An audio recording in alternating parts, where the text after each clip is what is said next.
نیچے کرو، تھوڑا نیچے کرو۔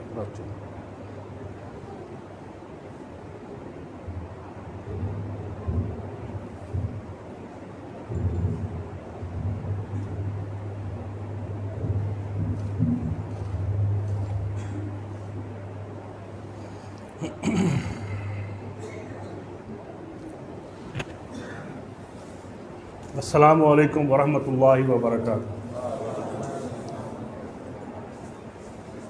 الحمد للہ وکفا والصلاة والسلام علی من لا نبی بعدہ۔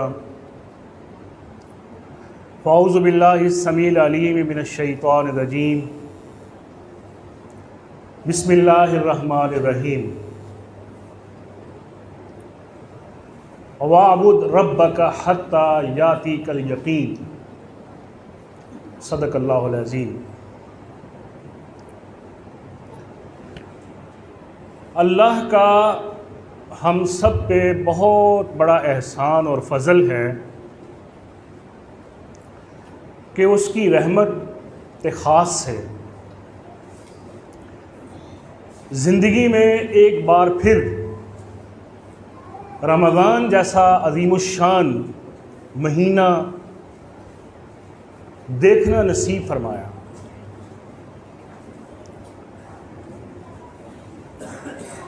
بہت خوش قسمت لوگ ہیں وہ جنہوں نے روزے رکھنے، قیام کیا، تلاوت کی اور شوق سے کی، جذبے سے کی، خلوص کے ساتھ کی۔ اللہ رب العزت سے دعا ہے کہ اللہ تعالی ہماری نیکیاں، ہمارا ذکر اذکار، ہمارا قیام، ہمارے روزے اپنی بارگاہ میں قبول و منظور فرمائے۔ آمین۔ قاری شفیق صاحب نے نماز تراویح میں قرآن مجید کی تکمیل کا اعزاز حاصل کیا ہے، اور یہ بڑی سعادت کی بات ہے کہ اللہ نے کسی شخص کے سینے میں قرآن مجید کو محفوظ کر رکھا ہے۔ یہ قرآن مجید کا بہت بڑا اعجاز ہے۔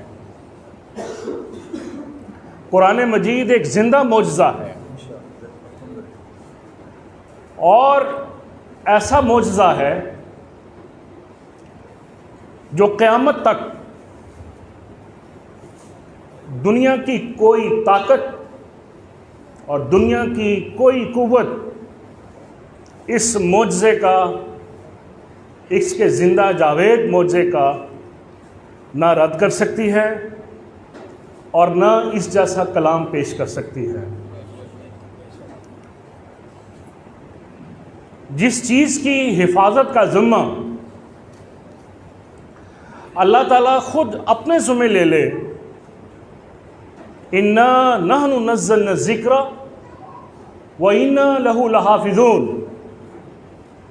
اللہ رب العزت نے قرآن مجید میں فرمایا کہ اس ذکر کو ہم ہی نازل کرنے والے ہیں اور ہم ہی اس کی حفاظت کرنے والے ہیں۔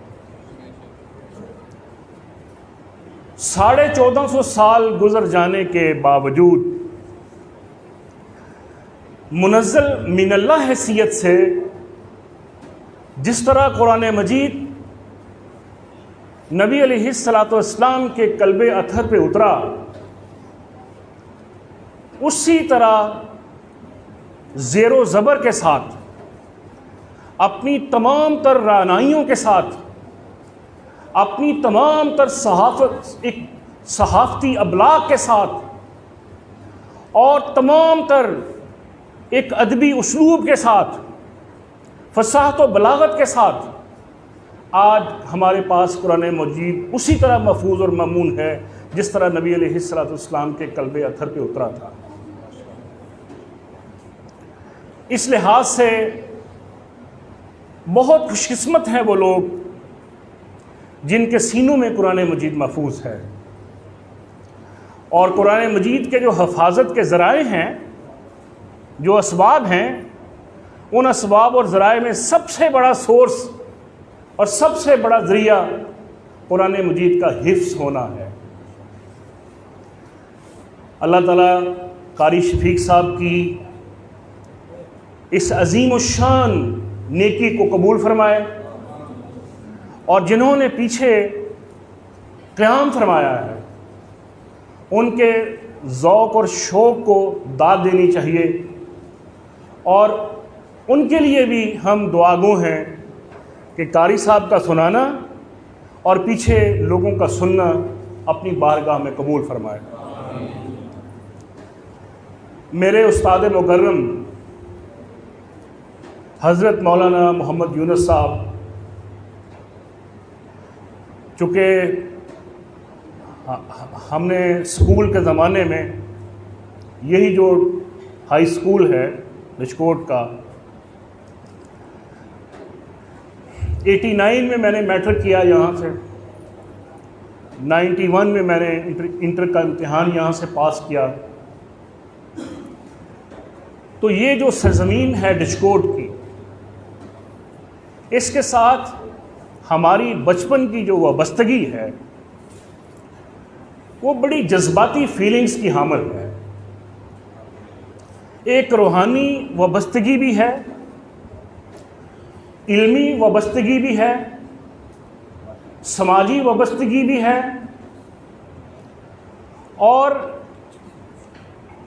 ظاہری طور پر خاندانی رشتہ داری سے الرغم جو رشتے دوستی کے اور بھائی چارگی کے اس سرزمین سے ہمیں میسر آئے، وہ محبت، وہ پیار، وہ خلوص، وہ سچی بات ہے کہ سچے جو رشتہ دار، جو خونی رشتہ دار ہوتے ہیں، بعض اوقات ایسا محسوس ہوتا ہے کہ شاید وہ محبت کے جذبے جو خونی رشتہ داروں میں ہوتے ہیں وہ کم ہیں، اور آپ کے محبت کے جذبے ان سے ارفع ہیں، ان سے بلند ہیں، اور ان سے زیادہ محبت کے حامل ہیں۔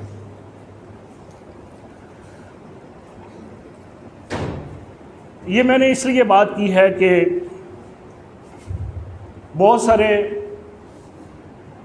میرے بزرگ، میرے بھائی، میرے دوست جو آج اس مسجد میں موجود ہیں، ان کے ساتھ براہ راست شاید میرا تعارف نہ ہو، لیکن ان کے والدین، ان کے بڑے بزرگ، جن کا میرے والد محترم قاری محمد یوسف لکھوی مرحوم کے ساتھ ایک بطور شاگرد کے رشتہ تھا، بطور ایک طالب علم کے رشتہ تھا، بہت سارے ایسے بزرگ آج بھی موجود ہیں جن کی جو شاگردی ہے، یعنی وہ شاگردی کا اعزاز انہیں حاصل ہے، وہ ان کے مربی تھے، ان کے استاد تھے، ان کے رہبر تھے، اور سچی بات ہے کہ جب بھی ان کا کچھ شاگرد مجھے ملتا ہے تو ایک عجیب سی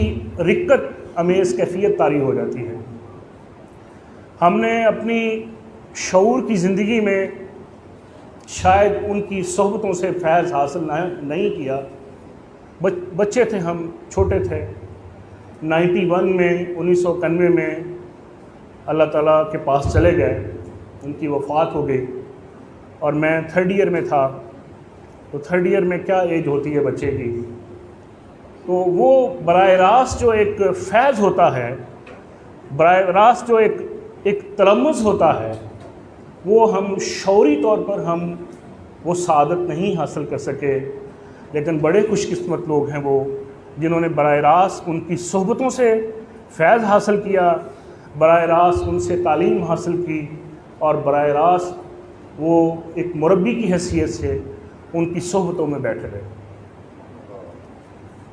سچی بات ہے کہ وہ اس دنیا کے بندے نہیں تھے، ان کے اندر دنیا داری والی کوئی ایسی چیز جو ظاہری طور پر دنیاوی اعتبار سے ترقی کا باعث لوگ سمجھتے ہیں کہ یہ بڑے تیز ہیں، بڑے چالاک ہیں، بڑے موقع پرست ہیں، بڑے ابن الوقت ہیں، اس طرح کی چیزیں بعض دفعہ ہمارے ہاں ترقی کا زینہ اور ترقی کا معیار سمجھی جاتی ہیں۔ سچی بات ہے کہ ان چیزوں سے ان کا کوئی تعلق نہیں تھا۔ اس مسجد میں رہتے تھے اور مسجد کے ملحقہ مکان میں ان کی رہائش تھی، اور ساری جہاں بھی جتنا بھی وقت یہاں پہ گزارا 17 یا 18 سال، سچی بات ہے کہ انہوں نے خیر بانٹی ہے، اور انہوں نے اسلام کی جو روح ہے، اس کا جو فلسفہ ہے، اس کے مطابق اپنی بساط کے مطابق اپنی اس مختصر سی زندگی میں اور مختصر سے دورانیے میں جس خلوص کے ساتھ انہوں نے کام کیا، یہ آج اس کا ہی ایک ثمر ہے، یہ آج اسی کا ہی ایک نتیجہ ہے کہ جو اس وقت ایک پودا لگایا تھا، آج اس عظیم الشان مسجد کی صورت میں ایک تناور درخت بن چکا ہے۔ اور میری دعا ہے کہ اللہ تعالیٰ توحید و سنت کے اس مرکز کو اسی طرح آباد رکھے اور شاد رکھے، اور آپ لوگوں کی دعائیں ان کے لیے صدقہ جاریہ بنے، اور خاص طور پر بھائی امتیاز اور بھائی فیصل جس محبت سے، جس خلوص سے ہر سال مجھے یہ سعادت بخشتے ہیں، میں اس ممبر کے اوپر بیٹھ کے گفتگو کرتا ہوں، میں اس قابل تو نہیں ہوں، لیکن میں شکریہ ادا کرتا ہوں اپنے ان دونوں بھائیوں کا کہ وہ مجھے یاد کرتے ہیں، اور اسی بہانے پرانی یادیں تازہ ہو جاتی ہیں، اور بہت سارے دوستوں سے ملاقات کا اعزاز حاصل ہوتا ہے۔ مجھے فون کیا انہوں نے کہ موضوع کیا رکھنا چاہیے، تو میں نے کہا جی موضوع یہ رکھنا چاہیے کہ رمضان میں ہم نے کیا سیکھا۔ بہت سارے موضوعات ہیں رمضان کے، تقوی کے ضمن میں، روزے کے فلسفے کے ضمن میں، قرآن کی عظمت کے حوالے سے، توبہ استغفار کے حوالے سے بے شمار موضوعات ہیں جو آپ نے رمضان کی ان گھڑیوں میں مختلف علماء اور اسکالر سے سن رکھے ہیں۔ یہ موضوع اس لیے ہم نے منتخب کیا کہ ہم ذرا اپنا تجزیہ کر لیں، ہم ذرا اپنا احتساب کر لیں کہ ہم نے رمضان کے اس مہینے میں اللہ کی توفیق سے جتنی بھی عبادات کی ہیں، قیام کیا ہے، روزے رکھے ہیں، تلاوت کی ہے، اس ورکشاپ اور اس ٹریننگ کے مہینے میں ہماری زندگیوں پہ اس کے کیا اثرات مرتب ہوئے ہیں۔ کیا اس مہینے نے ہماری زندگیوں میں کوئی تبدیلی پیدا کی؟ ہمارا لائف سٹائل چینج ہوا؟ ہمارے دنیاوی معاملات میں کوئی تبدیلی آئی؟ ہمارے اندر کوئی تزکیہ پیدا ہوا؟ ہمارے اندر کوئی روحانی حرارت پیدا ہوئی؟ ہمارے اندر حقوق اللہ اور حقوق العباد کی ادائیگی کے برابر جذبے پیدا ہوئے؟ یہ وہ سوالات ہیں جو ہر شخص کو، ہر مسلمان کو اپنے آپ سے کرنے چاہیے، اور اس تناظر میں مسلمانوں کو بڑا اس اعتبار سے سعادت مند سمجھتا ہوں کہ ہمارا جو دین ہے، ہمارا جو مذہب ہے، یہ دیگر ادیان اور دیگر مذاہب سے اس اعتبار سے مختلف ہے۔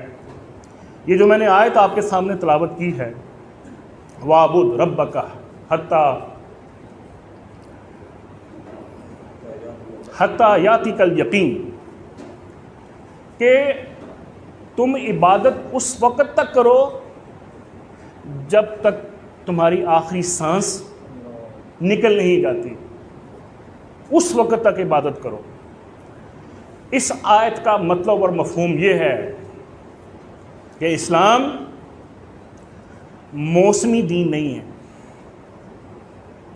اسلام سیزنل دین نہیں ہے، اسلام میقاتی دین نہیں ہے، اسلام ہمیشگی والا دین ہے، اسلام دیر پا دین ہے، اسلام قیامت کی دیواروں تک زندہ رہنے والا دین ہے۔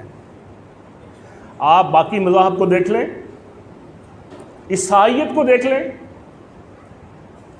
عیسائیت میں انہوں نے اتوار کا دن رکھا ہے عبادت کے لیے۔ وہ اتوار کے روز کرسچین جاتے ہیں گرجا گھروں میں اور وہاں پہ اپنی اس مخصوص ایک جو ان کی عبادات ہیں وہ ٹال کھڑکاتے ہیں، گھنٹیاں بجاتے ہیں اور وہ اتوار کے روز عبادت کر کے گھر واپس آ جاتے ہیں۔ یہودی لوگ یوم السبت، ہفتے کے روز انہوں نے اپنی عبادت کا انتخاب کر رکھا ہے۔ ہندو مذہب ہولی کا تہوار، مخصوص ایام، مخصوص دن، مخصوص تہوار،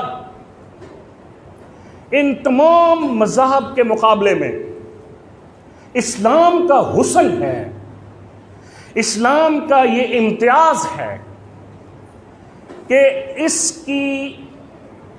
اس کے دائرے میں داخل ہونے والا مسلمان وہ عبادات میں، معاملات میں، حقوق اللہ میں، حقوق العباد میں اس کی اپنی مرضی کی ٹائم لائن نہیں ہے، اس کی اپنی مرضی کی ٹائم لائن نہیں ہے، مرضی کا شیڈیول نہیں ہے، مرضی کا سکیجول نہیں ہے، مرضی کے اوقات نہیں ہے۔ وہ ایک پابند ہے اسلام کے اس ضابطے کا جس میں ارکان اسلام کی ادائیگی ہے، جس میں ایمانیات کا اظہار اور اعتراف ہے۔ وہ کسی ایسی مخصوص ٹائم لائن کا پابند نہیں ہے دیگر مذاہب کی طرح۔ یہ اسلام کا حسن ہے، یہ اسلام کی تازگی ہے، یہ اسلام کی ہمیشگی ہے کہ 5 وقت کی جو نماز ہے یہ صرف رمضان میں فرض نہیں ہے، قرآن کی جو تلاوت ہے یہ صرف رمضان میں فرض نہیں ہے، زکوٰۃ اور صدقات کی جو ادائیگی ہے وہ صرف رمضان میں نہیں ہے۔ رمضان تو صرف ان ساری عبادات کا، ان سارے ارکان کی ادائیگی کی مشق کا مہینہ ہے۔ یہ ٹریننگ کا مہینہ ہے، یہ آپ کا کورس کروایا گیا ہے۔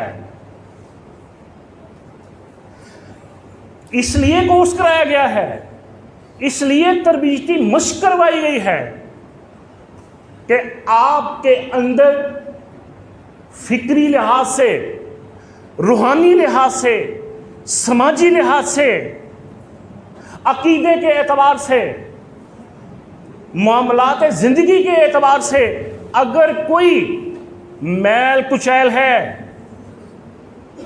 اگر کوئی کثافتیں ہیں، اگر کوئی جراثیم ہیں، اگر کوئی گندگیاں ہیں، تو ان گندگیوں کو اور ان کثافتوں کو، ان جراثیم کو، ان بدعقیدگیوں کو اس 1 مہینے میں اپنی ٹیوننگ کر کے اپنے آپ کو ریفریش کر لیا جائے۔ یہ ہے مقصد رمضان کا۔ رمضان کے اس مدرسے نے ہمیں وہ چیزیں سکھائی ہیں۔ سب سے پہلے ہمیں یہ چیز سکھائی گئی کہ اللہ ہمیں دیکھ رہا ہے۔ روزہ رکھا، فجر کے سحری کے وقت سے آپ نے روزے کا آغاز کیا اور افطاری تک تمام تر خواہشات کے باوجود، تمام تر باطنی خواہشات کے باوجود، تمام تر ذہنی خواہشات کے باوجود، تمام تر جسمانی مجبوریوں کے باوجود آپ نے پانی نہیں پیا، آپ نے کوئی لقمہ اپنے منہ میں نہیں جانے دیا۔ کس وجہ سے نہیں جانے دیا؟ کہ اللہ دیکھ رہا ہے۔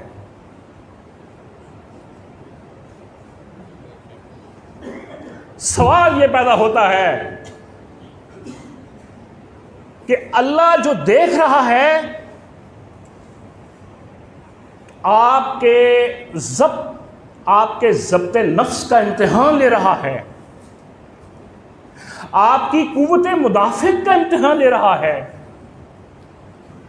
آپ کی جسمانی استعداد کا امتحان لے رہا ہے۔ آج کل SOPs کا بڑا لفظ استعمال ہوتا ہے، کرونا SOPs، ماسک لگایا جائے، سینیٹائزرز کا استعمال کیا جائے، سوشل ڈسٹنس رکھا جائے، زیادہ رش والی جگہ پہ نہ جمع ہوا جائے، بڑی تاکید، بڑی پابندیاں، بڑی ہدایات، بڑا ضابطہ اخلاق، ایک وائرس کا خوف، ایک وائرس کا خوف۔ رمضان کے بھی SOPs ہیں۔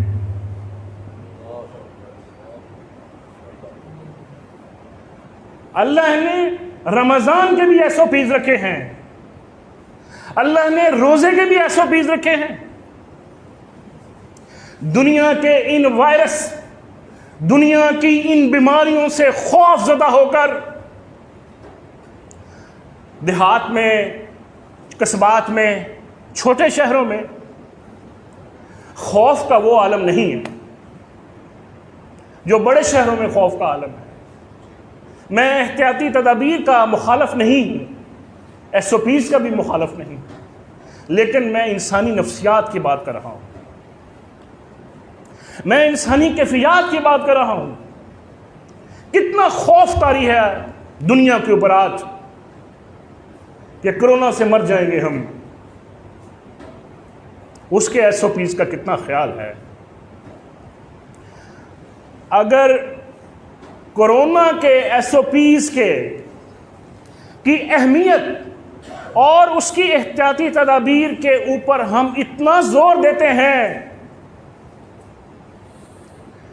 اگر ہم رمضان کے SOPs کو فالو کریں، اگر ہم رمضان کی اللہ کی طرف سے مقرر کردہ احتیاطی تدابیر کو اپنائیں، میں دعوے سے کہتا ہوں ایسا زبردست معاشرہ تشکیل پا سکتا ہے، ایسی زبردست سوسائٹی تشکیل پا سکتی ہے کہ دنیا ایسی سوسائٹی کی مثال نہیں پیش کر سکتی۔ جو اغراض و مقاصد ہیں اس رمضان کے، جو اہداف اور جو ٹارگٹ اللہ نے مقرر کر رکھے ہیں اس رمضان کے، اگر اس کی SOPs کا خیال رکھتے ہوئے ہم احتیاطی تدابیر کر لیں تو ایک آئیڈیل مسلمان کی تشکیل ہو سکتی ہے۔ ہم نے کہا ہم پانی اس لیے نہیں پیتے، ہم کھانا اس لیے نہیں کھاتے کہ اللہ دیکھ رہا ہے۔ تو یہ ایک تربیت کا ایک پہلو ہے جو اللہ کو مقصود ہے کہ رمضان کے بعد شوال کے مہینے میں اور اس کے بعد دیگر مہینوں میں آپ کی اللہ کو وہی کیفیت مطلوب ہے کہ آپ دکان پہ بیٹھے ہیں، اس اس رمضان کے مدرسے سے جو تربیت حاصل ہوئی ہے ایک تاجر کے لیے، ایک دکاندار کے لیے، کہ اس نے ناپ تول میں کمی نہیں کرنی، کہ اللہ دیکھ رہا ہے۔ اس نے ملاوٹ والی چیزیں نہیں فروخت کرنی، اللہ دیکھ رہا ہے۔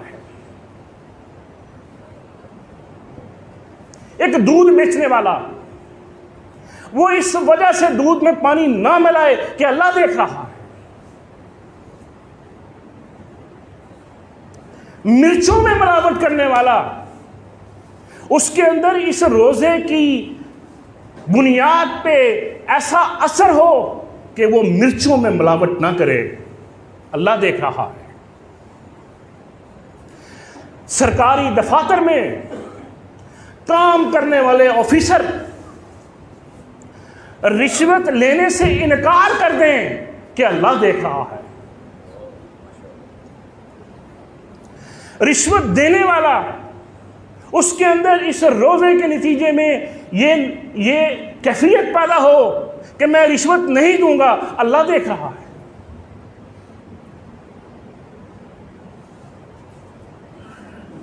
یہ ہے رمضان کے مدرسے سے سیکھے جانے والے امور۔ رمضان کے اس مدرسے نے یہ ہمیں یہ بھی سکھایا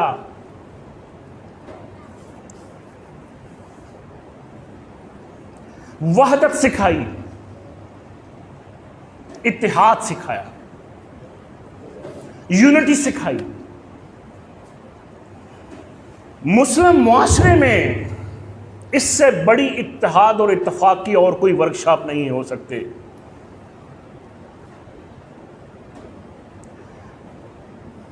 اذان کے ہوتے ہم سحری بند کر دیتے ہیں،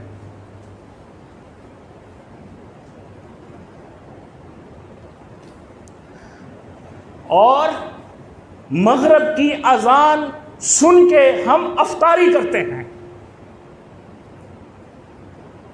کس طرح جوک در جوک تمام مسلک کی اختلافات، تمام فرقہ وارانہ اختلافات، تمام فقہی اختلافات کو بھلا کر لوگ مسجدوں کا رخ کرتے ہیں۔ یہ یونٹی ہے۔ اس رمضان کے مدرسے نے ہمیں یہ سکھایا اتحاد اور اتفاق۔ پھر اس رمضان کے مدرسے نے ہمیں سکھایا ڈسپلن، نظم و ضبط، کہ مقررہ اوقات کی پیروی کرنی ہے، نظام الاوقات کی پابندی کرنی ہے۔ کوئی شخص ایک مقررہ وقت سے پہلے روزہ نہیں کھول سکتا، کوئی شخص سحری کے اس دورانیے کے علاوہ سحری نہیں کھا سکتا۔ اذان، نماز، تراویاں، یہ سارا کچھ کیا ہے؟ یہ ڈسپلن ہے۔ آپ کی زندگی میں نظم و ضبط کی ایک ٹریننگ ہے کہ 11 مہینوں میں بھی آپ نے اسی ڈسپلن کا مظاہرہ کرنا ہے۔ اور پھر رمضان کے اس مدرسے نے ہمیں یہ بھی سکھایا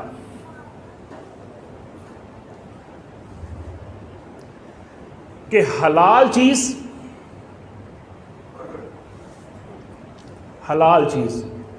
طیب چیز روزے کی حالت میں نہیں کھائی جا سکتی۔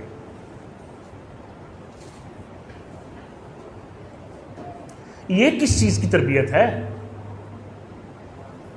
یہ اس چیز کی تربیت ہے کہ اگر حالت روزہ میں آپ حلال چیز نہیں کھا سکتے، روزہ ٹوٹ جائے گا، تو باقی 11 مہینوں میں اسی جذبے کے تحت آپ نے حرام چیزوں سے بچنا ہے۔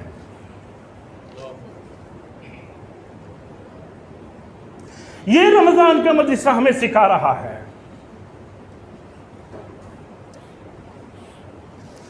اور پھر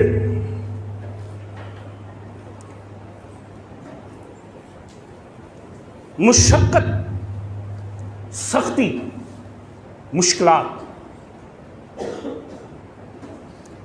کے بعد آسانی ہے. مشقت کے بعد آسانی ہے، تکلیف کے بعد آسانی ہے. سارا دن بھوکے پیاسے، مشقت، تکلیف برداشت کرتے ہیں ہم، اور جب افطاری ہم کرتے ہیں، دودھ پیتے ہیں، کھجور کھاتے ہیں، پکوڑے کھاتے ہیں، سموسے کھاتے ہیں، ہمارا جسم اس کو راحت ملتی ہے، ہم سکون میں آ جاتے ہیں، ہمارے اندر ایک انرجی آ جاتی ہے. آسانی ہوگی نا، یعنی مشقت کے بعد افطاری کی، آپ کو راحت محسوس ہوئی، آپ کی طبیعت کے اندر ایک خوشحالی آ گئی، جسمانی طور پر تر و تازہ ہو گئے آپ. اس رمضان کے مدرسے نے ہمیں یہ بھی سکھایا کہ مشکل کے بعد آسانیاں ہیں.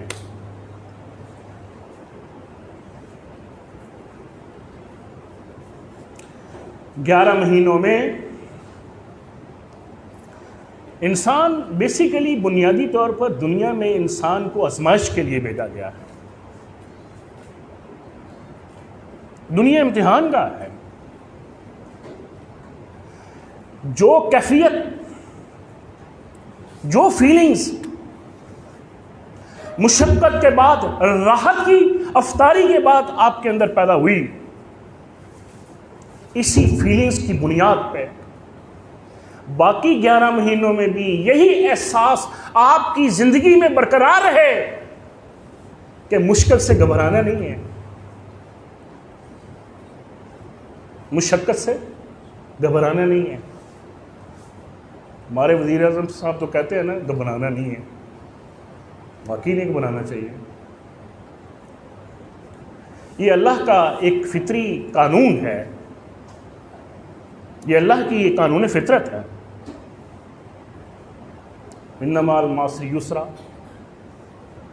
کہ تنگیوں کے بعد، مشکلوں کے بعد آسانیاں ہیں. یہ رمضان کے مدرسے نے ہمیں سکھایا. پھر رمضان کے مدرسے نے ہمیں یہ بھی سکھایا ذکر الہی، عبادت الہی، قیام اللیل 1 مہینے میں آپ نے کیا. اس سے یہ تربیتی اصول وضع ہوا کہ سال کے باقی ایام میں بھی ذکر اذکار کرتے رہنا ہے. سبحان اللہ و بحمدہ سبحان اللہ العظیم، اذکار مسنونہ، دعائیں، چلتے پھرتے دکان پہ ادھر ادھر جہاں بھی اللہ کے ذکر سے غافل نہیں ہونا. پھر رمضان کے مدرسے نے ہمیں یہ بھی سکھایا نماز تراویح کی ادائیگی کا اہتمام کرنے والے، ایک مشق ہوتی ہے، ٹریننگ ہے. اگرچہ یہ نفلی عبادت ہے، فرض کے زمرے میں نہیں ہے، لیکن اس رمضان کی اس نفلی عبادت نے ہمیں یہ بھی سکھایا، تہجد کی اہمیت بتائی، تہجد کی اہمیت بتائی.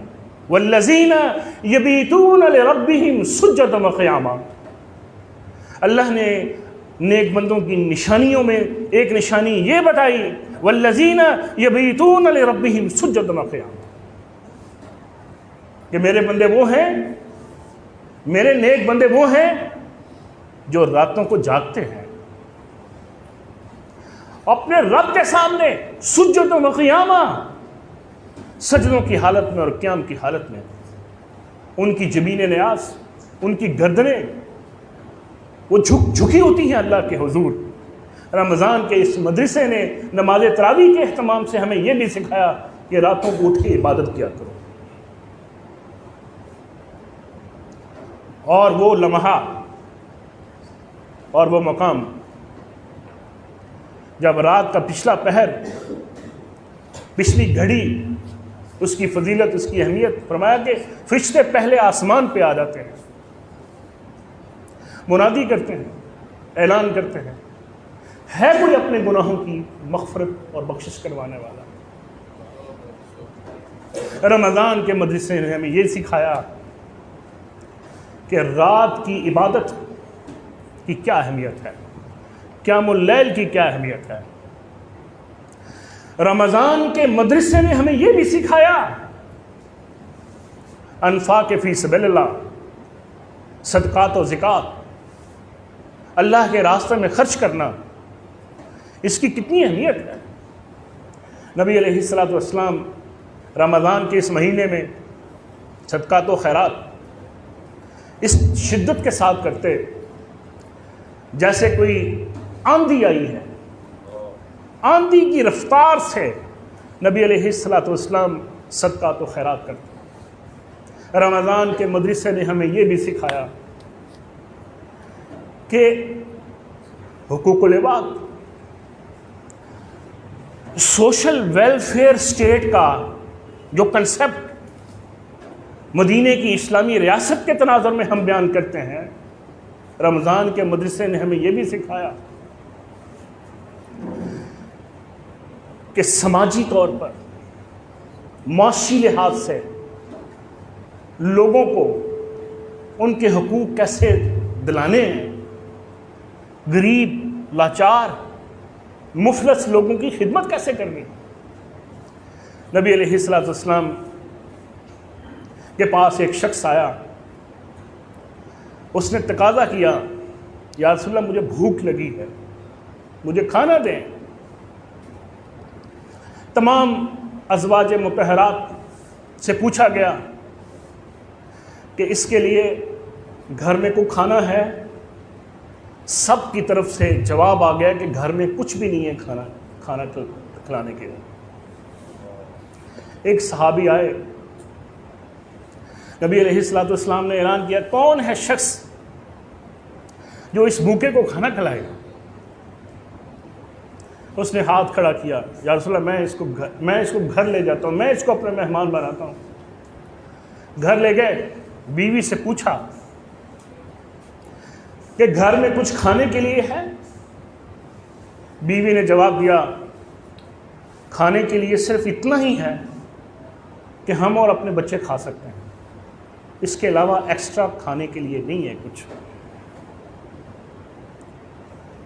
اللہ اکبر۔ اس صحابی نے اس مہمان کو جو اللہ کے رسول کی طرف سے بھیجا گیا تھا اپنے لیے اعزاز سمجھا، بیوی سے کہا کسی طریقے سے بچوں کو بہلا کے سلا دو، اور میں یعنی خود صحابی، میں اس کے ساتھ جب بیٹھوں کھانا کھانے کے لیے تو آپ نے جو چراغ ہے وہ چراغ جلانے کے بہانے اس کو بجھا دینا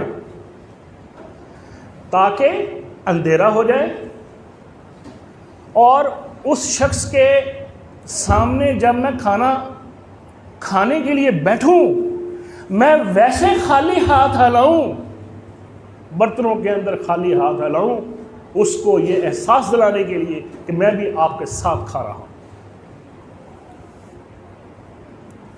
اگلے روز وحی نازل ہوتی ہے، وَيُؤْثِرُونَ عَلَىٰ أَنفُسِهِمْ وَلَوْ كَانَ بِهِمْ خَصَاصَةٌ،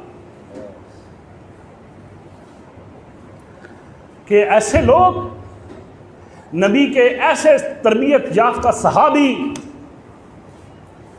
جو اپنے پر دوسروں کو ترجیح دیتے ہیں، آیت نازل ہوگی وَيُؤْثِرُونَ عَلَىٰ أَنفُسِهِمْ وَلَوْ كَانَ بِهِمْ خَصَاصَةٌ۔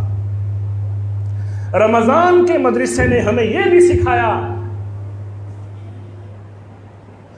کہ بھوکوں کو کھانا کھلاؤ،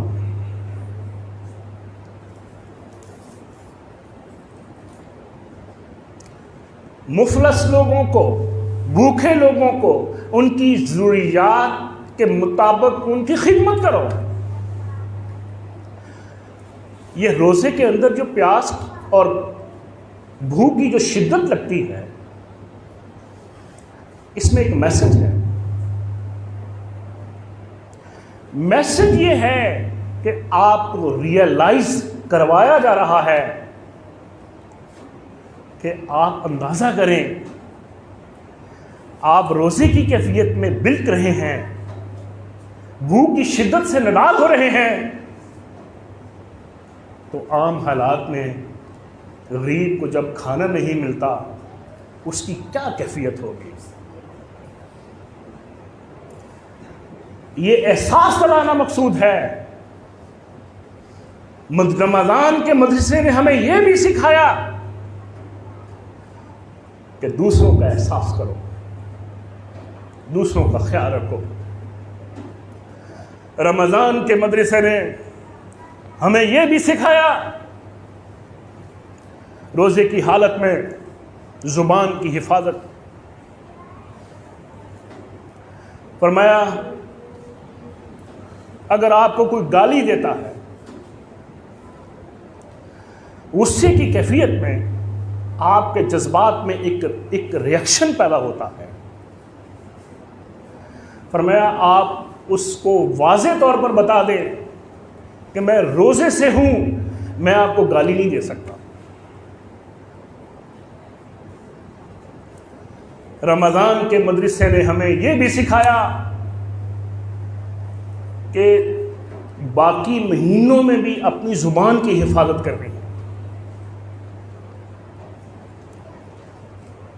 زبان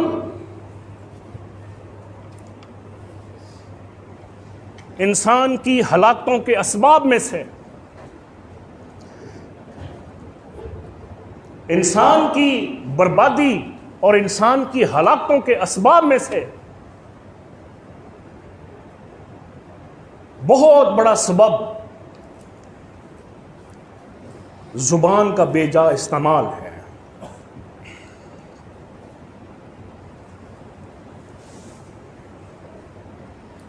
نبی علیہ الصلوۃ والسلام نے فرمایا مجھے کوئی دو چیزوں کی ضمانت دے دے، میں اسے جنت کی ضمانت دوں۔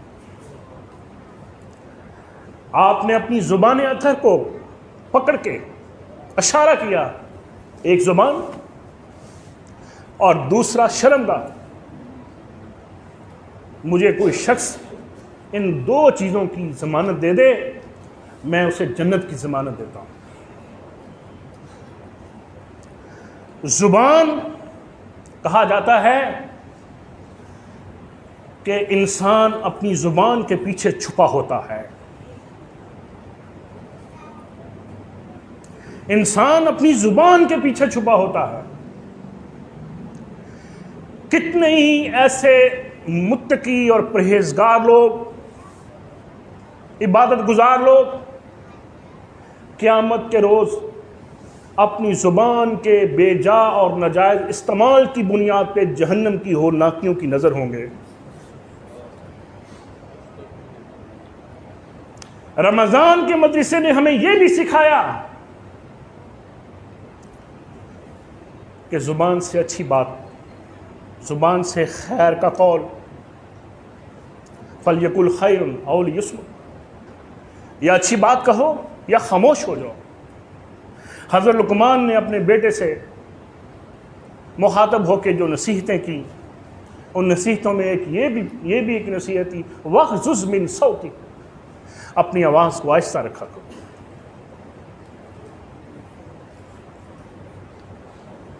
کتنے ہی گھروں میں میاں بیوی کے درمیان طلاقیں ہیں، اس زبان کے بے جا استعمال کے نتیجے میں ہوئی ہیں۔ معاشرے میں سروے کر لیں، 90% طلاقوں کے اسباب میں سے 90% سبب کامن ملے گا، بد کلامی اور بد زبانی۔ انسان کی برداشت ہوتی ہے۔ رمضان کے مدرسے نے ہمیں یہ سکھایا کہ زبان کا استعمال کیسے کرنا ہے۔ رمضان کے مدرسے نے ہمیں یہ بھی سکھایا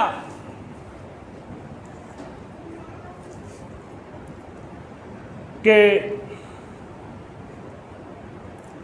خرچ کرنا، انفاق کرنا، جس طرح میں نے پہلے صدقہ و خیرات کے حوالے سے بات کی، یہ جذبے باقی مہینوں میں بھی برقرار رہیں۔ ہمارے ایک عام تصور بن گیا ہے کہ زکوٰۃ دینی ہے رمضان کے مہینے میں۔ یہ تصور درست نہیں ہے۔ اگرچہ زیادہ سے زیادہ نیکیاں جمع کرنے کے نقطہ نظر سے لوگوں نے اپنی ترتیب بنا لی ہے کہ ہم نے زکوٰۃ جو ہے وہ رمضان میں دینی ہے۔ زکوٰۃ کا بنیادی فلسفہ کیا ہے؟ زکوٰۃ کا بنیادی فلسفہ یہ ہے محروم طبقات کی محرومیوں کو دور کرنا۔ تو کیا صرف رمضان میں ہی محرومیاں ہوتی ہیں؟ میں تو کہا کرتا ہوں، یہ جو دسترخوان لگاتے ہیں، یہ جو کھانے کھلاتے ہیں بعض سماجی ادارے، ویلفیئر کے ادارے، بڑی اچھی بات ہے۔ اگرچہ بہت سارے اداروں کو یہ اعزاز حاصل ہے کہ وہ غریبوں کو مفت کھانا کھلاتے ہیں، اور یہ غریبوں کو مفت کھانا کھلانے کا سلسلہ صرف رمضان میں نہیں ہونا چاہیے، غیر رمضان میں بھی یہ جذبے برقرار رہنے چاہیے، کیونکہ غیر رمضان میں بھی بھوک لگتی ہے، غیر رمضان میں بھی لوگوں کی ضروریات ہیں۔ رمضان کے مدرسے نے ہمیں یہ سکھایا کہ انفاق فی سبیل اللہ، صدقہ و خیرات باقی 11 مہینوں میں بھی برقرار رکھنا ہے۔ میرے عزیز بھائیوں، دوستو، آیت آپ نے بہت دفعہ سنی ہے رمضان کی مناسبت سے، روزے کی مناسبت سے۔ یا ایھا الذین آمنوا کتب علیکم الصیام کما کتب علی الذین من قبلکم لعلکم تتقون۔ کتب علیکم الصیام ہو چکا، آخری گھڑیاں ہیں، تاک رات ہے۔ اللہ سے دعا ہے، یا اللہ آج ہی تاک رات ہو جائے، ہماری تو دعا ہے، لیکن تاک رات کو مخفی رکھنے کا جو فلسفہ ہے وہ جستجو ہے، وہ تلاش ہے۔ اسی لیے اللہ کے رسول سے یہ مخفی ہو گیا۔ اللہ کے رسول کو علم تھا کہ کون سی رات تاک رات ہے، لیکن بعد میں ان کے ذہن سے محو کرا لی گئی۔ کیوں؟ اس لیے کہ جستجو جو ہے، وہ جو تلاش ہے، شب قدر کی تلاش جو ہے، وہ جستجو برقرار رہے۔ ہماری دعا ہے اللہ تعالیٰ آج کی رات ہی تاک رات بنا دیں۔ تو کہنے کا مقصد یہ ہے کہ یہ جو کتب علیکم الصیام ہے، یہ ہمارا گزر گیا ہے، گزرنے والا ہے۔ اس کے آخر میں جو لعلکم تتقون ہے، بنیادی طور پر یہ نتیجہ ہے، یہ رزلٹ ہے، یہ مقصود ہے کہ روزہ اس لیے تم پہ فرض کیا گیا ہے لعلکم تتقون، تاکہ تم پرہیزگار بن جاؤ۔ تقویٰ کیا ہے؟ تقوی کی تعریف کیا ہے؟ بعض اوقات تقوی کی تعریف میں، اس کے معنی اور مفاہیم میں، ہم بعض دفعہ اللہ کے بارے میں جو تصور پیش کرتے ہیں وہ خوفناکی کا تصور پیش کرتے ہیں۔ لعلکم تتقون، تاکہ تم ڈر جاؤ، تمہیں ایک اللہ کا خوف پیدا ہو۔ میں یہاں یہ چیز واضح کرنا ضروری سمجھتا ہوں، ترجمہ ڈاری ہے، لیکن اس کو اللہ کی ذات کے ساتھ اس تصور کے ساتھ مت سمجھیں کہ اللہ کوئی نعوذ باللہ خوفناک چیز ہے، کہ اللہ تعالیٰ ہر وقت ڈراتا رہتا ہے۔ اس کو میں اس طرح لیتا ہوں کہ جس طرح ایک خاندان کا سربراہ ہوتا ہے، اس کی اولاد ہے، اس کے بچے ہیں، بچوں کے اوپر والدین کا ڈر اور خوف رہنا چاہیے، اور یہ ڈر اور خوف ڈنڈے کی بنیاد پہ نہ ہو، تشدد کا ایلیمنٹ کے خوف نہ ہو کہ آج ابا جی نے میری پھینٹی لگانی ہے۔ یہ جو خوف کا تصور ہے، اس کو ہم بدل لیں احترام میں، اس کو احترام میں بدل لیں، اس کو ادب میں بدل لیں، کہ احترام اور ادب سے بھی تو ظاہر ہے بندہ حیا کرتا ہے، بندہ شرم کرتا ہے، حفظ مراتب کا خیال رکھتا ہے۔ آپ کی ہیبت رہے قائم، آپ کا ڈر رہے قائم، لیکن ڈر کی خوفناک تصویر آپ کے ذہن میں نہ ہو کہ ابا بڑا سخت ہے،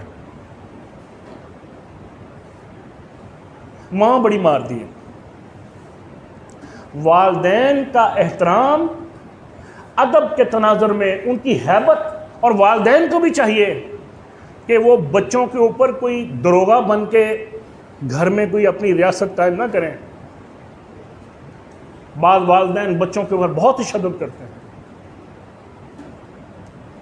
یہ تشدد، یہ جبر اللہ بھی نہیں چاہتا۔ اللہ تعالیٰ اپنے بندوں سے بہت پیار کرتا ہے۔ رمضان کے مدرسے سے ہم نے یہ بھی سیکھا، توبہ استغفار، ہم کتنی معافیوں کی دعائیں مانگتے ہیں، یا اللہ ہمیں معاف کر، یا اللہ ہمیں معاف کر۔ تو یہ جو معافی کی طلبگاری کے جو جذبات ہیں، یہ غیر رمضان میں بھی رہنے چاہیے، غیر رمضان میں بھی رہنی چاہیے۔ یہ نہیں ہے کہ تاک راتوں میں تو بڑا رو رو کے اللہ سے مانگی یہ چیزیں اور بعد میں مایوس ہو گئے، یار میری تو دعائی قبول نہیں ہوئی، میں نے تو بڑی رو رو کے دعائی مانگی تھی، میں نے بڑے قرآن پڑھے تھے، میں نے بڑے روزے رکھے تھے، میری دعائی قبول نہیں ہوئی۔ یاد رکھیں، دعا کی قبولیت کے جو ذرائع ہیں وہ 3 ہیں،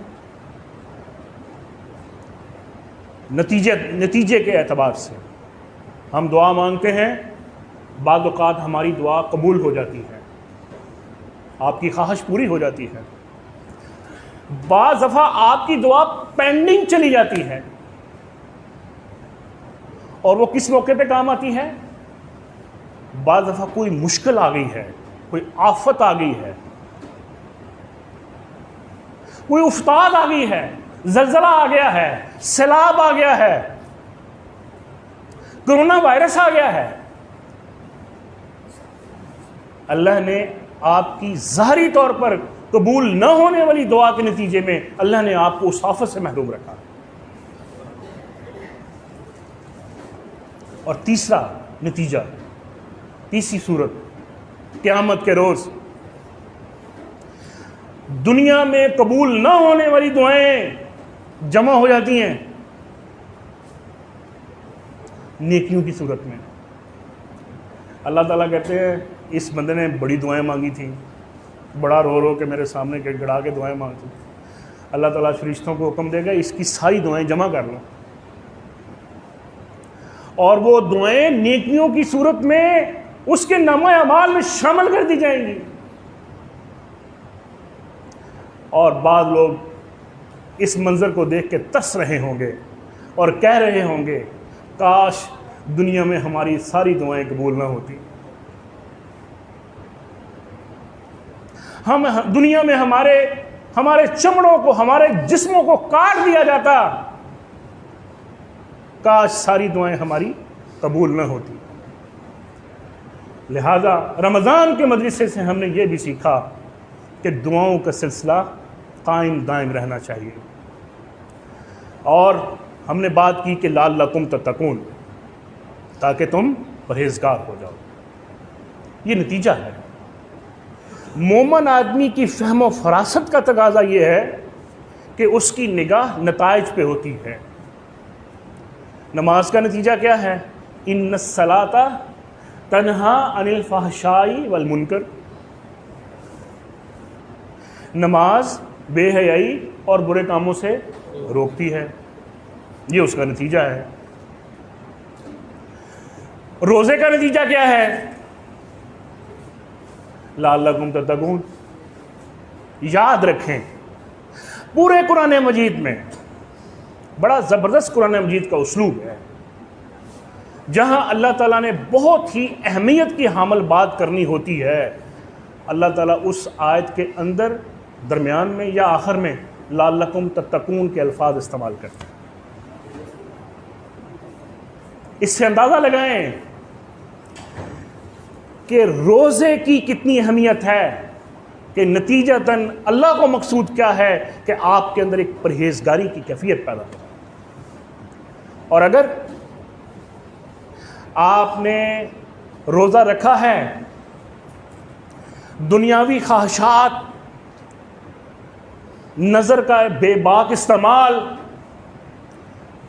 فحش گوئی، بے حیائی کی سرگرمیاں، بغاوت اور سرکشی والے معاملات آپ کی زندگی میں رمضان کے دوران روزے کی حالت کے باوجود برقرار ہے، تو میں ایسے شخص کا بھوکے رہنے کا کوئی فائدہ نہیں۔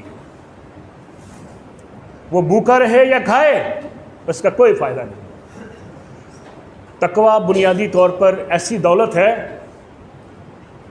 جو آپ کے اندر نیکی کا جذبہ پیدا کرتی ہے اور برائی سے روکنے کا بھی جذبہ پیدا کرتی ہے، برائی سے روکنے کا بھی جذبہ پیدا کرتی ہے۔ اور پھر معاشرتی لحاظ سے جو ایک مساوات ہے، جو انسانوں کی تقسیم ہے، جس طرح فرمایا ان اکرمکم عند اللہ اتقاکم، کہ تم میں سب سے زیادہ عزت والا وہ ہے جو جتنا زیادہ رب سے ڈرتا ہے۔ رمضان کے مدرسے سے ہم نے یہ بھی سیکھا، نسلی تعصب، ذات برادری، رنگ، جغرافیائی، تہذیبی، طبقاتی تقسیم، اس کی کوئی حیثیت نہیں ہے۔ اللہ کے نزدیک شان و شوکت دنیاوی جاہ و جلال کی بنیاد پہ نہیں ہے، رنگ، خوبصورتی، جوانی اور بڑے قد کی بنیاد پہ نہیں ہے، بڑے منصب کی بنیاد پہ نہیں ہے، بڑی کوٹھی، بڑے بنگلے، بڑی کار کی صورت میں نہیں ہے۔ اتقاکم، اللہ کے نزدیک آپ کی جو اشرفیت ہے، آپ کی جو عزت ہے، آپ کا جو مقام ہے، وہ یہ ہے کہ کون کتنا اللہ سے ڈرتا ہے۔ حضرت بلال حبشی رضی اللہ تعالیٰ عنہ، کیا ان کی سماجی حیثیت ہے؟ رنگ سیاہ ہے، چپٹی ناک ہے، غلام قبیلے سے تعلق رکھتے ہیں، کوئی سوشل سٹیٹس نہیں ہے، لیکن اسلام کی خاطر استقامت کا پہاڑ بننے کے نتیجے میں، اپنے جسم پہ تشدد کروانے کے نتیجے میں، اپنے جسم کو گرم ریت کے اوپر لٹوانے کے نتیجے میں، مؤذن رسول بیت اللہ کی چھت پہ کھڑے ہو کے تکبیر کی صدائیں بلند کرتا ہے بلال۔ اور پھر صرف یہی اعزاز نہیں ہے، نبی علیہ الصلوۃ والسلام جب معراج پہ تشریف لے گئے، پہلے آسمان پہ کسی کے چلنے کی آواز سنائی دی۔ جبریل سے پوچھا یہ کون ہے؟ فرمایا آپ کا ایک ادنا سا غلام ہے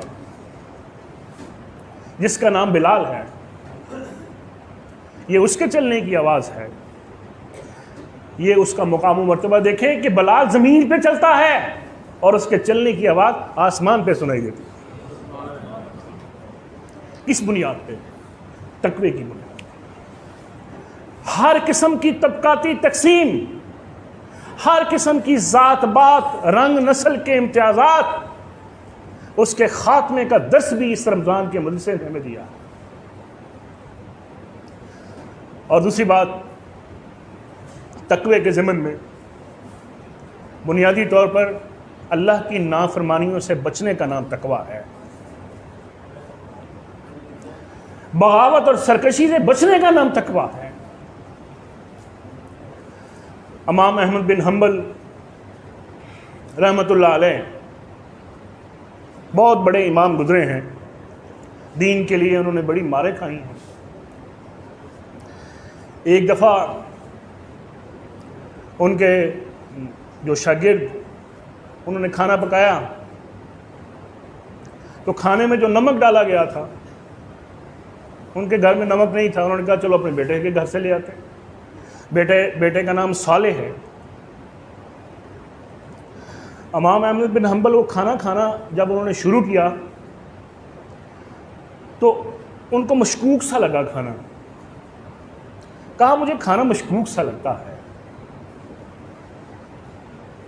پوچھا اس کھانے میں باہر سے کوئی چیز آئی ہے لگتا جو شامل ہوئی ہے اس کے اندر؟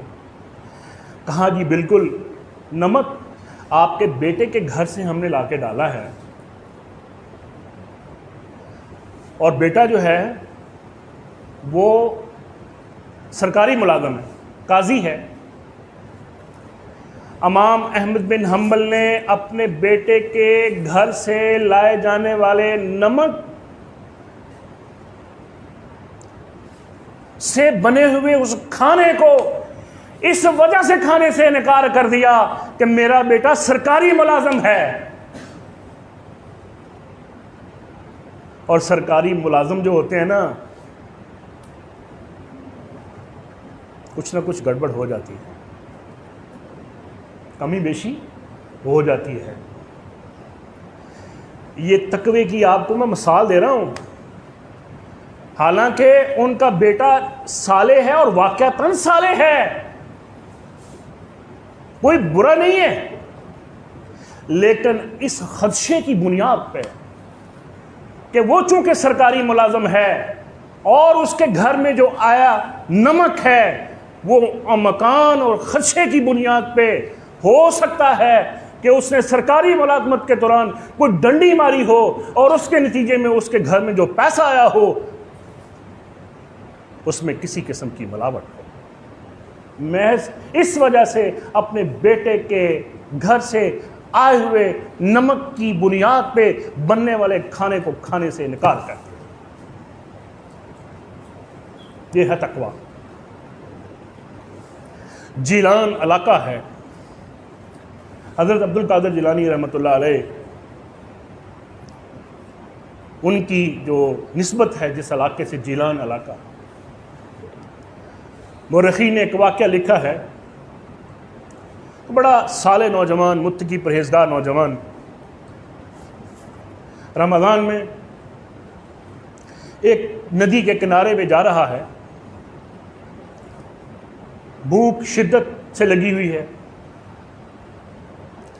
اس نے افطاری کے وقت ندی کا پانی پیا اور وہاں ایک تیرتا ہوا سیب آیا اور سیب پکڑ کے اس نے کھا لیا۔ سیب کھانے کے بعد اس کے دل میں ایک احساس پیدا ہوا کہ ہو سکتا ہے، جس طرح نبی علیہ السلام نے فرمایا، جو متشابہات ہوتے ہیں، جو مشتبہ چیزیں ہوتی ہیں، اسے اوائڈ کرنا چاہیے۔ نبی علیہ السلام ایک دفعہ گھر میں گئے، کھجور پڑی ہوئی تھی، آپ نے محض اس بنیاد پہ اس کو کھانا کھایا نہیں ہے کہ کہیں یہ صدقے کی نہ ہو، کیونکہ صدقہ تو نبی کو نہیں لگتا۔ تو اس نوجوان کے اندر بھی یہ احساس پیدا ہوا کہ یہ جو میں نے سیب کھایا ہے بے شک یہ نامعلوم جگہ سے آیا ہے، لیکن میں نے اس کی کھوج لگانی ہے کہ یہ سیب آیا کہاں سے ہے۔ چنانچہ وہ پوچھتا چلا گیا۔ ایک سیب کا باغ تھا، وہاں ایک بوڑھا آدمی 70-80 سال کا بیٹھا تھا جھونپڑی پہ۔ اس سے پوچھا کہ یہ آپ مالک ہیں اس باغ کے؟ کہا نہیں، میں باغ کا مالک نہیں، باغ کا مالک وہ آگے رہتا ہے۔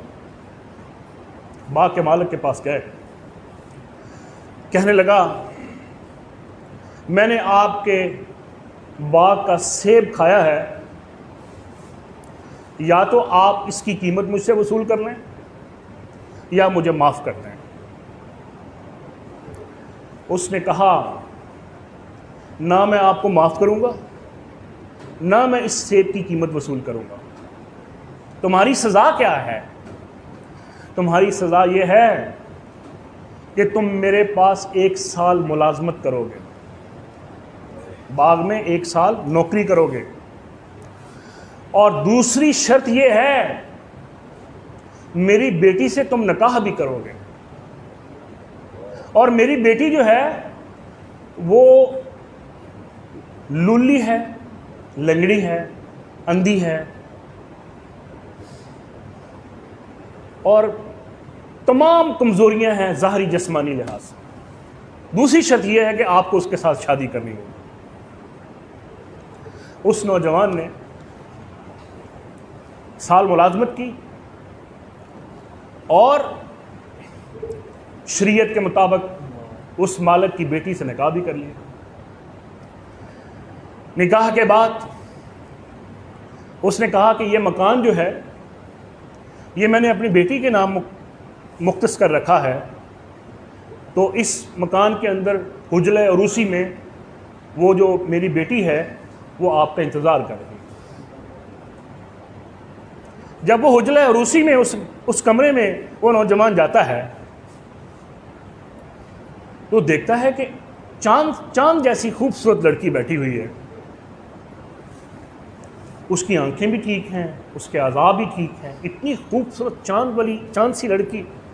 وہ ڈر کے پیچھے بھاگا، مالک سے کہتا ہے کہ مجھے آپ نے غلط جگہ پہ بھیج دیا، مجھے آپ نے غلط جگہ پہ بھیج دیا، آپ نے تو کہا تھا نہ اس کی آنکھیں ہیں، وہ لولی ہے، وہ لنگڑی ہے، وہ بہری ہے، وہ فلاں۔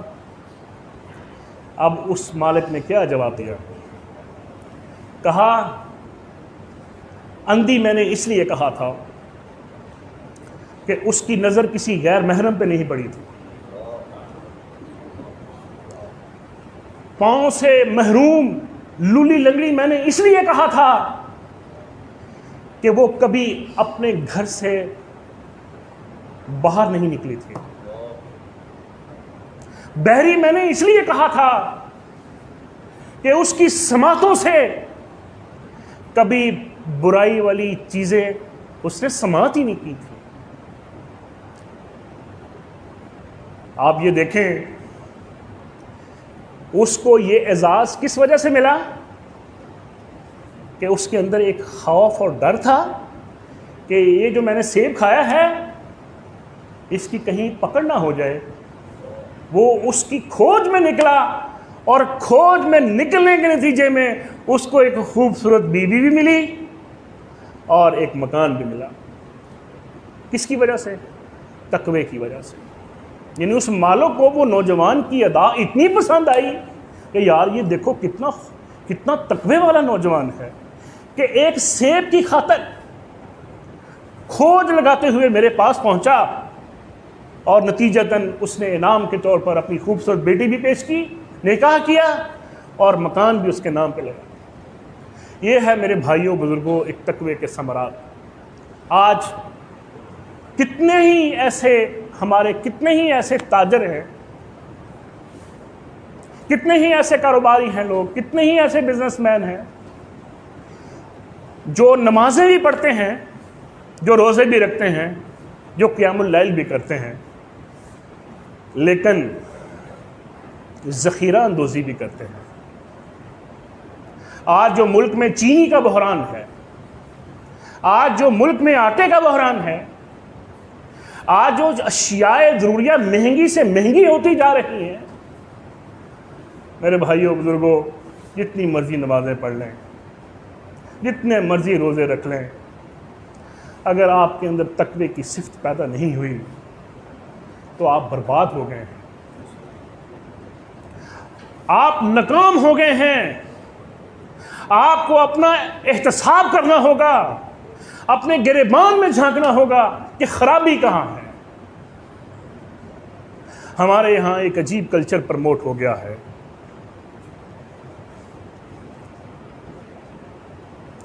50 کروڑ کا فراڈ کیا ہے، 5 کروڑ کی مسجد بنا دی ہے،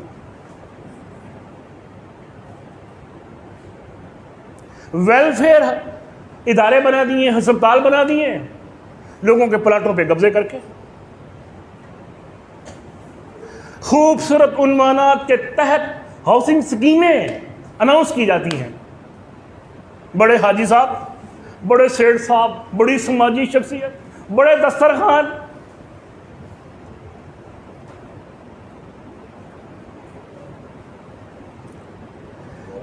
کس کو دھوکہ دیا جا رہا ہے؟ اللہ کو دھوکہ نہیں دیا جا سکتا، انسان اپنے آپ کو دھوکہ دیتا ہے۔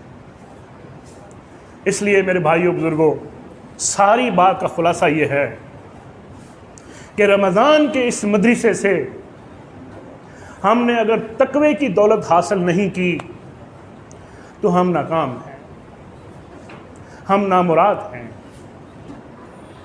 اور اگر اللہ سے ہم دعا کرتے ہیں، یا اللہ ہمیں اپنی متقین کی صفوں میں شمار کر، جس مقصد کے لیے ہم نے روزے رکھے ہیں، ہماری زندگیوں میں بھی وہ انقلاب پیدا ہو جائے کہ ہم جھوٹ بولنا بند کر دیں، ہم ملاوٹ والی چیزیں فروخت کرنا بند کر دیں، ہم صلہ رحمی کریں، رشتہ داروں سے لا تعلقی ختم کر دیں، اپنے ہمسایوں کا خیال رکھیں، غریب، مفلس اور محروم طبقات کی ضرورتوں کو پورا کریں۔ اور جب تک ہمارے اندر یہ جذبے پیدا نہیں ہوں گے، یہ مساجد میں آنا، نمازیں پڑھنا، روزے رکھنا، یہ کسی کام کا نہیں، یہ صرف رسمی چیز ہے۔ یہ وہی رسمی چیز ہے جو ہندوؤں کے ہاں عبادات کے طور پر موجود ہیں، مخصوص ایام میں اور مخصوص مہینوں میں، وہ مخصوص تہواروں میں جاتے ہیں اور وہاں کوئی ٹلیاں کھڑکا رہا ہے، کوئی رنگ پھینک رہا ہے، کوئی دیواروں کے ساتھ چمٹا ہوا ہے۔ تو یہی بدقسمتی سے ہمارے مسلمانوں میں بھی یہ کلچر پروان چڑھا ہے کہ ہم بھی مخصوص مہینوں میں اور مخصوص ایام میں ہمارے اندر نیکی کا جوش پیدا ہوتا ہے، ہمارے اندر عبادات کا شوق پیدا ہوتا ہے۔ میں اس کو ڈینائی نہیں کر رہا، اچھی بات ہے، چلو کسی سبب اور کسی بہانے مسجد کا رخ تو کیا، لیکن میرے بھائیوں، یہ اسلام یہ موسمی دین نہیں ہے، یہ میقاتی دین نہیں ہے۔ مسلمان موسمی ہے، ہمارا معاشرہ موسمی ہے، ہم موسمی مسلمان ہیں، وی آر سیزنل مسلم۔ رمضان آتا ہے مسجدیں بھر جاتی ہیں، عید کی چاند، عید کا رات، عید کا جو چاند ہے وہ نظر آئے گا عید کی رات، اگلے دن آپ صفوں میں لوگوں کی تعداد گن لیں۔ یہ کلچر کہاں سے آیا ہے؟ یہ ہندوؤں سے آیا ہے، یہ عیسائیوں سے آیا ہے کہ انہوں نے مخصوص ایام اور مخصوص مہینے مقرر کر رکھے ہیں اور وہ عبادات کرتے ہیں اور پھر سارا سال بغاوتیں اور سرکشیاں کرتے ہیں۔ یہ ہمارے دین کا حسن نہیں ہے۔ ہمارے دین کا حسن کیا ہے؟ 5 وقت کی نماز ہر مہینے میں فرض ہے، صدقات و خیرات ہر مہینے میں ضروری ہے، انفاق فی سبیل اللہ ہر مہینے میں ضروری ہے، قرآن کی تلاوت، ذکر اذکار معمول کی زندگی کا حصہ ہونا چاہیے۔ اللہ تعالیٰ سے دعا ہے، اللہ تعالیٰ ہماری خطاؤں کو معاف کرے، ہماری نیکیوں کو قبول فرمائے اور ہماری عبادات میں اخلاص پیدا کرے۔ ریاکاری، دکھلاوا، نمود و نمائش، دنیا میں تو اس بنیاد پہ آپ لوگ آپ کو واہ واہ کریں گے، لیکن آخرت میں اس کا کوئی نتیجہ نہیں نکلے گا۔ لہذا عبادات میں اخلاص پیدا کریں، اور تقوی کی جو بنیادی روح ہے وہ بھی اخلاص ہی ہے۔ جب ہم اپنے اندر اخلاص پیدا کریں گے اور حقوق اللہ اور حقوق العباد کی ادائیگی میں برابری اختیار کریں گے، اور میں پہلے بھی یہ بات کہا کرتا ہوں، پچھلی دفعہ بھی میں نے یہ بات کہی تھی کہ اسلام جو ہے بنیادی طور پر حقوق اللہ اور حقوق العباد کی برابر ادائیگی کا نام ہے۔ وَيُقِيمُونَ الصَّلَاةَ وَيُؤْتُونَ الزَّكَاةَ، قرآن میں جہاں بھی صلاۃ کا ذکر آیا ہے ساتھ ہی اس کے زکوٰۃ کا ذکر آیا ہے۔ اور صلاۃ کی جامع تعبیر کیا ہے؟ حقوق اللہ، اور زکوٰۃ کی جامع تعبیر کیا ہے؟ حقوق العباد۔ اللہ تعالیٰ دونوں جو امور ہیں یہ برابر دیکھنا چاہتے ہیں مسلمانوں کے اندر۔ اللہ تعالیٰ ہمیں صحیح معنوں میں حقوق اللہ اور حقوق العباد کو ادا کرنے کی توفیق عطا فرمائے۔ وآخر دعوانا الحمدللہ رب العالمین۔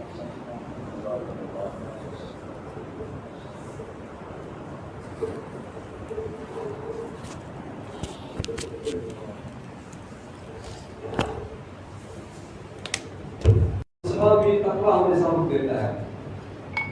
یہ جو رہ کی رسم ازاں روح بدادی نہ رہی، فلسفہ رہ گیا، تلقین غزالی نہ رہی، عمل سے زندگی بنتی ہے، جنت بھی جہنم بھی، یہ خاک کی اپنے فطرت میں نہ نوری ہے نہ ناری۔ میرے بھائیوں، ہم مجھے ضرورت ہے، میں اب اپنے خطیب اثر، خطیب شہر جناب علامہ حضرت مولانا قاری ابو بکر صاحب